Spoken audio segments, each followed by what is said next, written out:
Psalm 23. I know that's probably the most famous chapter in the Bible, and I'm sure that probably most of you out there have that chapter memorized. But as I was thinking about what I was going to talk to you about tonight, I felt like that I hadn't heard anything about Psalm 23 in a long time. And I thought, now would be a good time to recall that and to meditate on that. And I even asked a couple of people this morning. I went to a couple of younger people because they have better memory than I do, and asked them, if they can recall the last time they heard a message about Psalm 23, and they said they couldn't remember.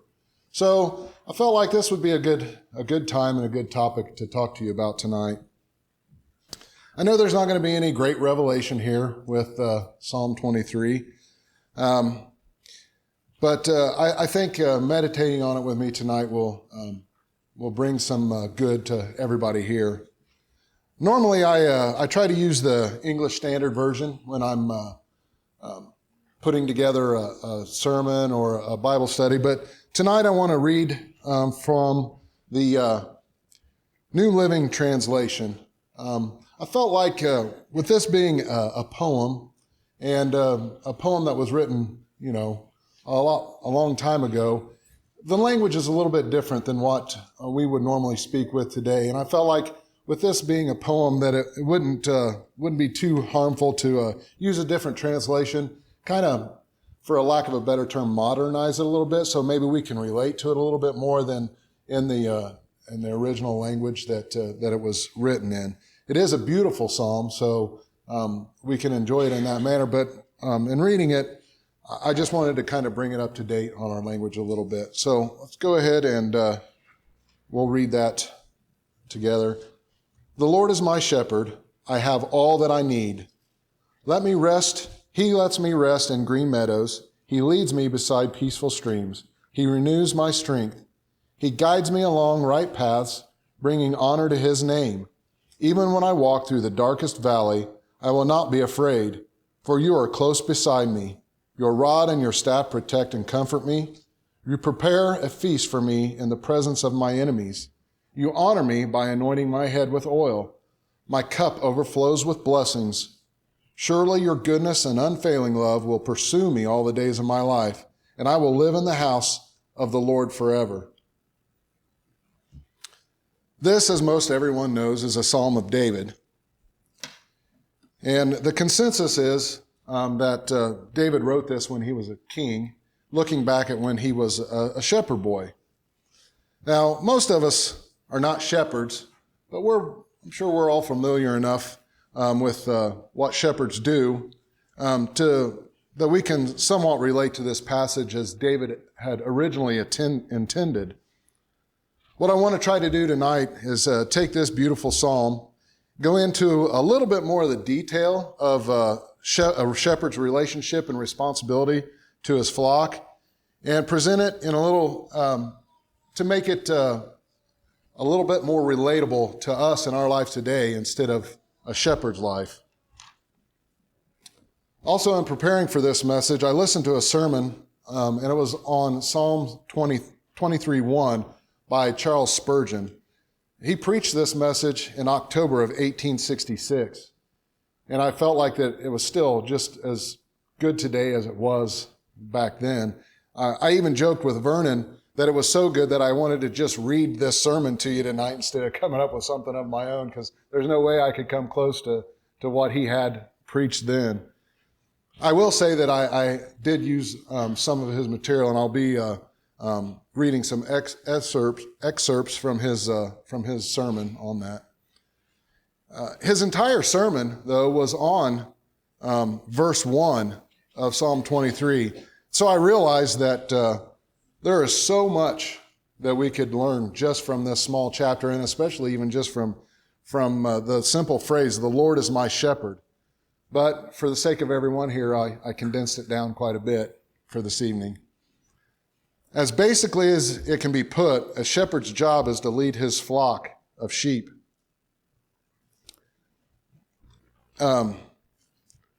Looking at it a little more closely, you can see that Part of the responsibility of a shepherd was for keeping his flock safe.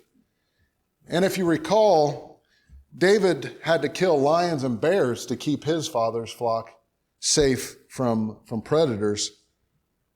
Not only does the shepherd have to protect his flock from outside dangers, he also has to protect his flock from themselves and from inside danger.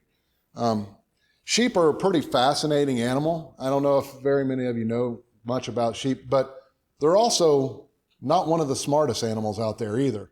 So they have to be sometimes protected from themselves. And it's actually no wonder that David compares us to sheep in this psalm, because sometimes we're not very smart either, and sometimes we need protection from ourselves as well. It's also the shepherd's job to find food and water for his flock.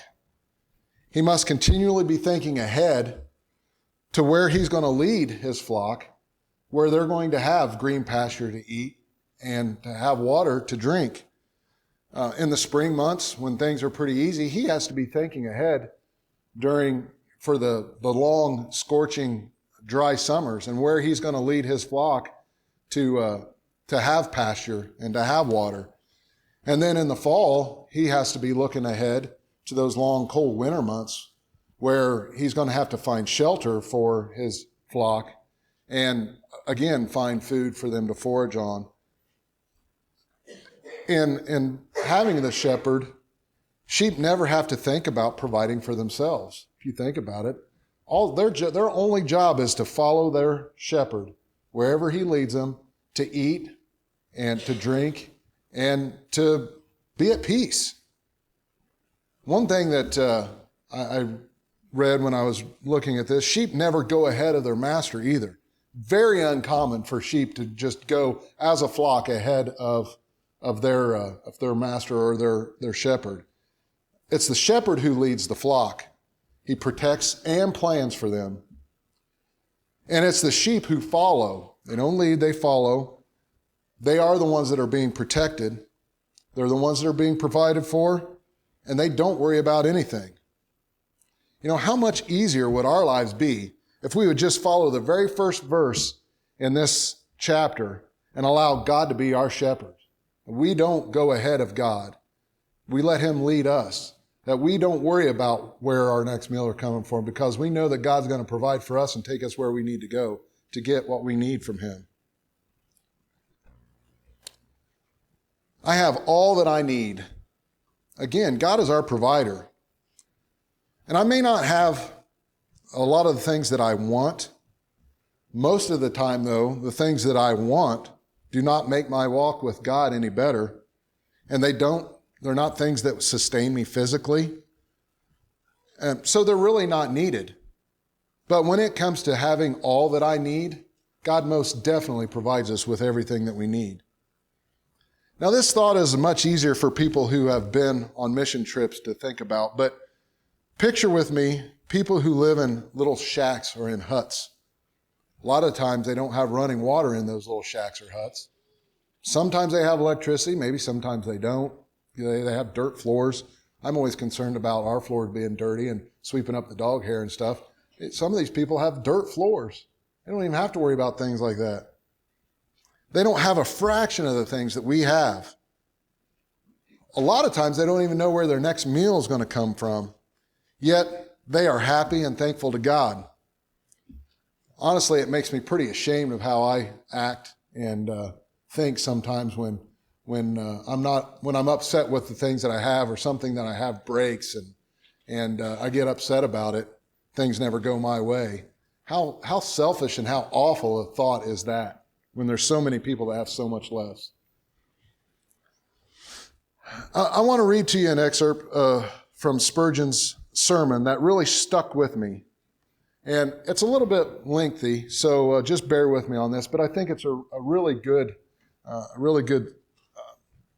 part of his sermon for us to remember. Now, certainly, beloved brethren and sisters in Christ, as the Eastern shepherd thus provides for his sheep, so will God provide for us. We have a double set of wants Yet we shall find that God is as all-sufficient for us as he would be if we had a sevenfold set of wants. I say that we have a double set of wants. There are first our bodily wants, and these are many, and they are constantly reoccurring. I'm not quite certain that to have a sure provision for this life is the most excellent thing for our spirituality. It is, of course, the most comfortable thing, and in many respects the most desirable, and gives the most opportunities for usefulness. But I am not sure whether fullness of bread is not always a very great temptation. Certainly, if I have wanted to find deep, robust, vigorous piety, I must confess, though I have no preference for one class over another, that I have usually found it amongst those who have had to live from hand to mouth and to struggle hard for their daily bread. For this experience brings men and women into real and palpable contact with the God of providence.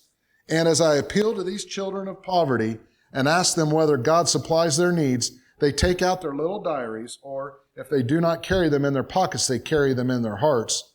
And they begin to tell of instance after instance in which the God of Abraham has revealed himself to them as Jehovah Jireh.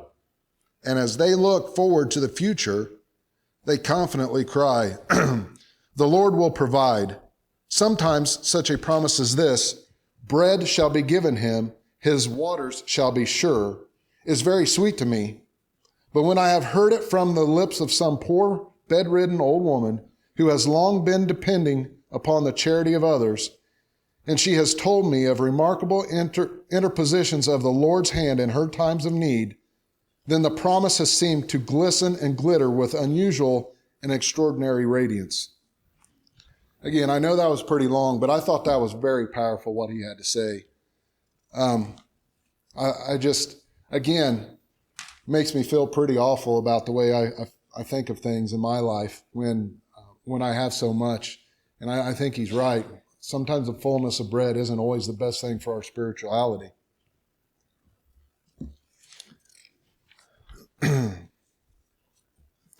And thinking more about our provider, we tend to think of God as providing for our physical being only. But we need to remember that God is our provider in all areas of our life. That includes emotionally and spiritually, not just physically. Like I said, there's a lot more that I could say about this, but we'll keep moving on so we can get through all of this. He lets me rest in green meadows. He leads me beside peaceful streams. If you know anything about raising animals for consumption, you know that animals do not grow and develop nearly as well when they are under a lot of stress.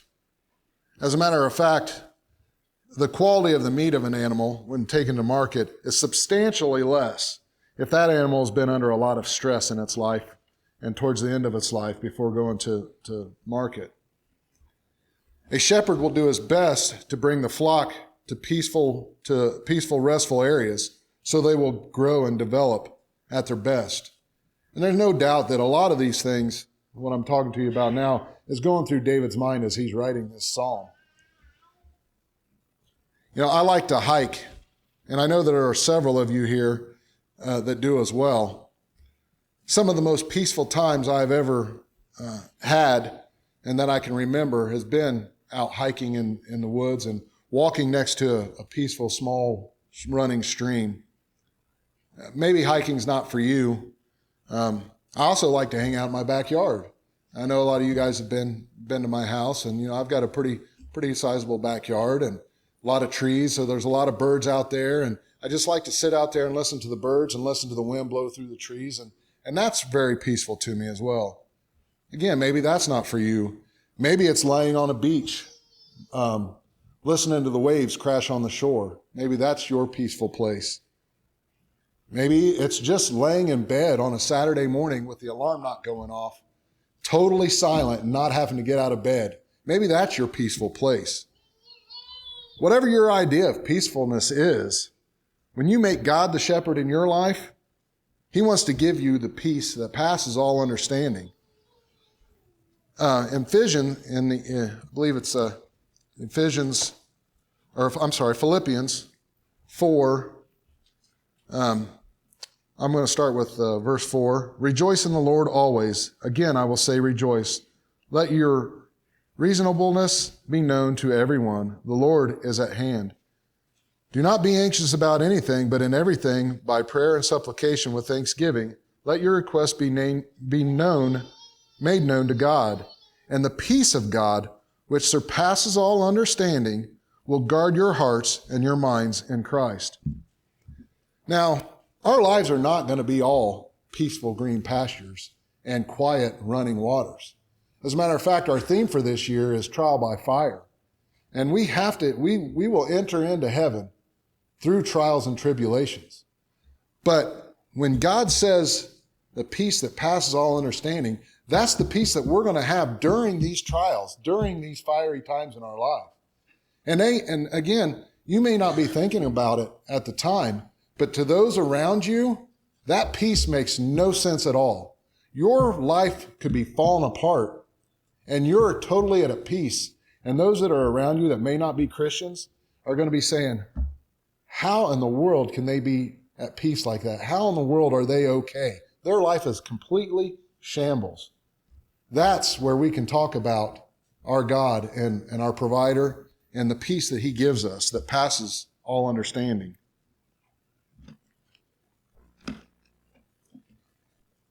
He renews my strength. He guides me along right paths, bringing honor to his name.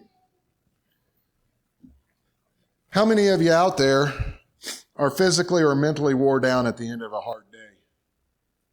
Now, think about that physically, mentally, and spiritually for someone who does not have God as their shepherd. Talked about that a little bit just a second ago when we were talking about the peace in our life. And it's no wonder people are turning to the evil things of this world,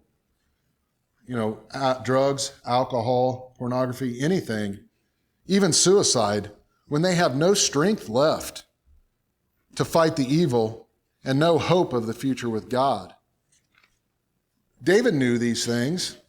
He was continually asking God for strength against his enemies. We see it throughout the entire Psalms and in other places. David was being pursued for several years in his life to be killed, and he was continually asking God for strength in his life. We need to remember that as well, daily asking God to renew our strength. A loving shepherd would never guide his flock down a path that would lead to their destruction. When I say a loving shepherd, I really do mean a loving shepherd. Shepherds in the East would develop a love for their flocks that would surpass that of most modern-day pet owners. You think that you may love your pets, and I love my pets for sure. Kelly loves our dogs. But the love that we have for our pets doesn't compare to the love that these shepherds had for their flocks. We don't spend 24 hours a day, 7 days a week with our pets. We don't have to watch them constantly for dangers. We don't have to take care of them 24 hours a day. We don't have to protect them a lot of times from danger. These shepherds loved their flocks like family, not pets. And these were family members that depended on them for their very existence. Now, compare that to God. And God's love for us is even more than what we can comprehend, honestly. So for the sake of his name, he leads us down the right paths. Because for us to be righteous, we cannot be righteous on our own. God has to lead us down those paths. Trust in the Lord with all your heart, and do not lean on your own understanding. In all your ways acknowledge him, and he will make straight paths for you, it says in Proverbs 3. Even when I walk through the darkest valley, I will not be afraid, for you are close beside me. Your rod and your staff protect and comfort me. No doubt in the travels of the shepherd and his flock, there were some scary, dangerous valleys that they had to cross through to get to the green pastures and to get to the peaceful streams. Think about it, though. Do you think that the sheep knew that those valleys were scary? All they were doing was following their shepherd and watching him and he was taking them to where they had something to eat and to eat. So they probably didn't realize that a lot of those valleys they went through was scary. But, sheep are pretty, when it comes to danger or to predators, they have a sense about that. So if the sheep did sense any danger, they would instinctively huddle closer to their shepherd and keep their eyes on his every move. If only our instincts with God were as good as the sheep's instincts were with their shepherd when it comes to danger in our lives. It's likely that David was thinking about his times when he was being pursued by Saul to be killed, when he wrote this part of Psalm 23.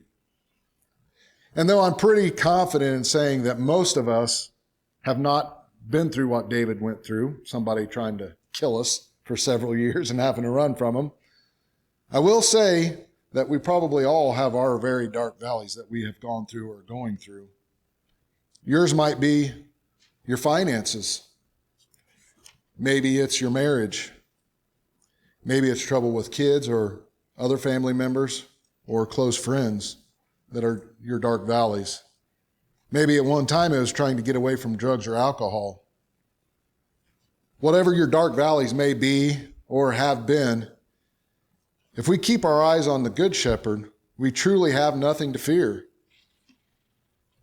If God be for us, who can be against us, it says in Romans 8:31. David says that your rod and your staff protect and comfort me.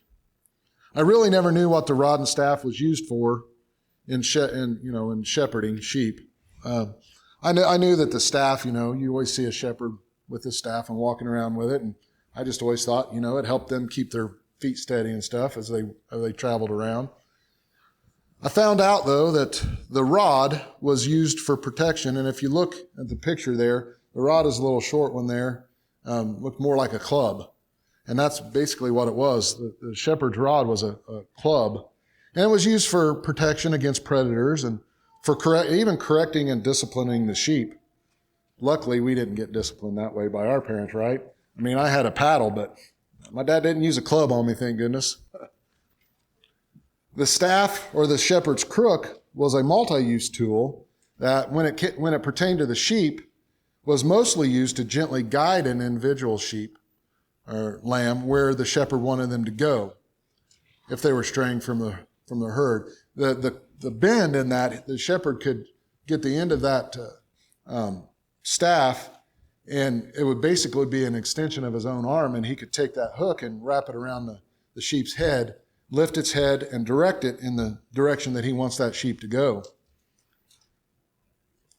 And like I said, sometimes these things are harder for us to relate to because we've never lived a shepherd's life. But it's no wonder that these things have been representatives of safety and comfort to David, because he knew exactly what they were used for in shepherding. So he knew what kind of safety and comfort these things would provide for his flock. In your own life, what are some things that you could think of that would represent safety and comfort from God?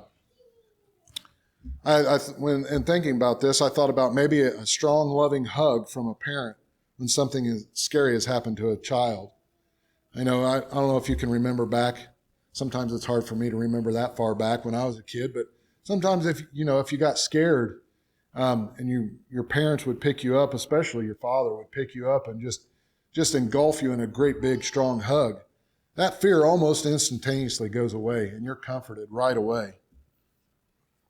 I know even as an adult, I know some people who use weighted blankets to help relieve stress and anxiety, which gives them comfort and safety.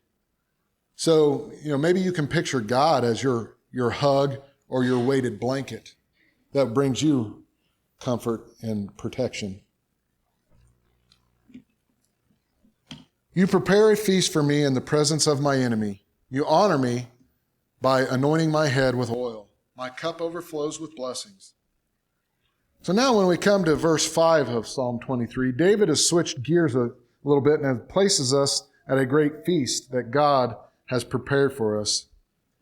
Maybe at this point, instead of looking at his past as a shepherd boy, David is now looking at his time as king and his experiences as of honor and of bounty in his life. And for sure, David had experienced the grandness of a great royal feast. We may not ever experience anything like that, but he has definitely experienced that and is comparing that to what God did for him and what he does for us. And God doesn't just prepare a feast for us. He does it with our enemies all around us. Again, this goes back to the peace that God has for us.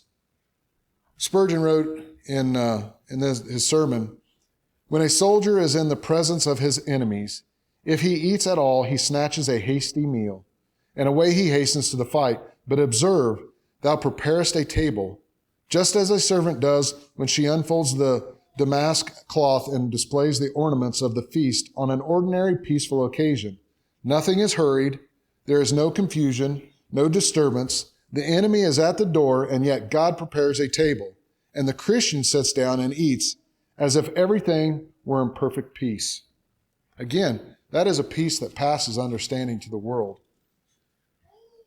Have you experienced anything like this in your life that we could draw on to in comparison to what David's talking about here? And again, most of us may not know exactly what David's talking about when he's talking about a great feast, but picture in your own life the times when you've been invited to a friend's house for dinner. Maybe it was through the week, a weeknight or something. Think about how nice it felt just to sit down and be served, especially after a hectic or a bad day. It's such a warm and relaxing feeling just to forget about the wolves at your door and enjoy the love and hospitality of a friend.